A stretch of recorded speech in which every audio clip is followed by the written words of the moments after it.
The SPaRC office, that's a great acronym for what we do because we like to think that we spark ideas.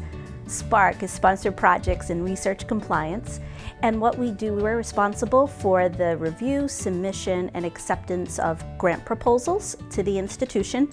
And we do that by working closely with faculty from the very beginning of an idea all the way through grant submission, and then helping with the stewardship of an award once it comes in. In addition to the grant proposals, we have the RC and SPaRC is research compliance. So we work on campus to promote research integrity by working with the research compliance committees such as the Institutional Review Board, the Institutional Animal Care and Use Committee, and collaborate across campus to ensure that activities maintain the utmost integrity and professionalism throughout the project. You know, it's really different for every person. Some faculty come to us with a fully formed idea with a clear hypothesis or research question that they want to answer and a good idea of where they might want to seek some funding, what it is that they need. And for those faculty, we start working with them where they're at, what they know at that point. And for other faculty, they may be less sure about where to even look for funding.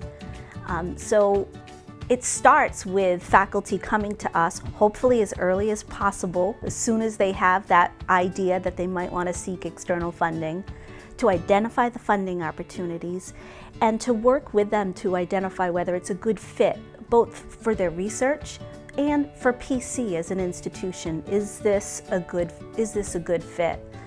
Once we've determined it's a good fit, and that we're eligible and we've worked through the funding guidelines, we help interpret the sponsor guidelines and work with the faculty to understand how to develop and write the proposal with the reviewer in mind. And that's an important piece. All of the grant sponsors are a little bit different, whether it be private sponsors, federal sponsors. They have different review processes and different individuals that they're recruiting to do the peer review process of these proposals.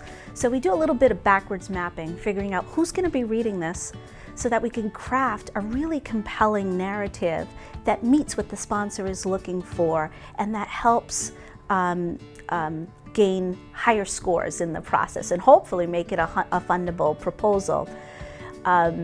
We will work with them, we prepare a proposal checklist to outline all of the requirements and guidelines.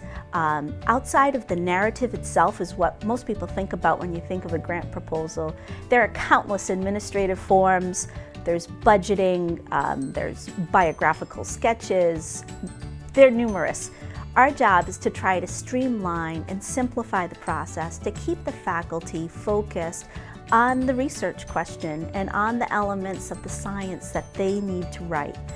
And we try to minimize the administrative burden by trying to complete many of the administrative forms and items that need to be complete, organize the process, and to try to keep them focused on that narrative and getting it done before the deadline. We can never miss a deadline in the grant world.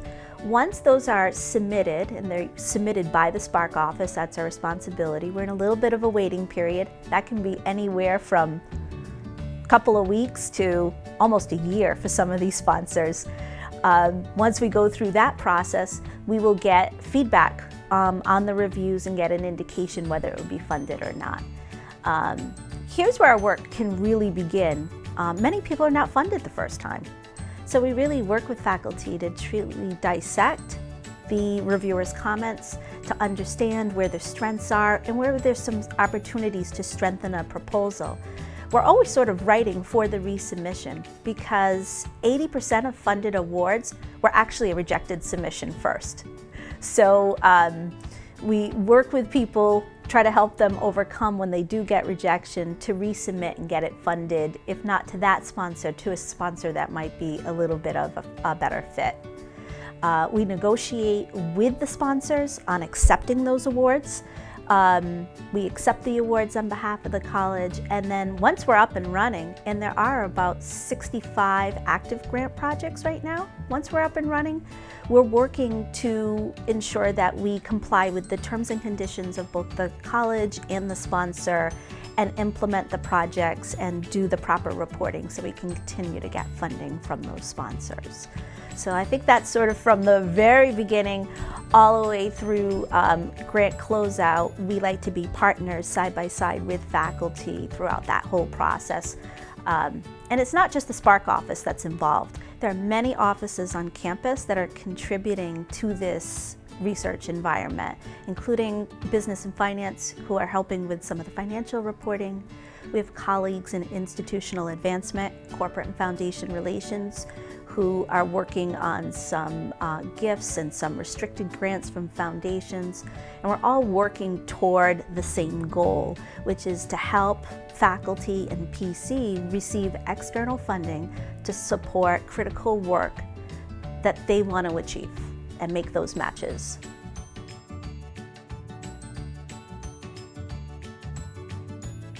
Well, as I just mentioned, there are over 65 active awards right now, and they're also important. I hate to really pull out any particular one, but I'll give you sort of a feel of the breadth.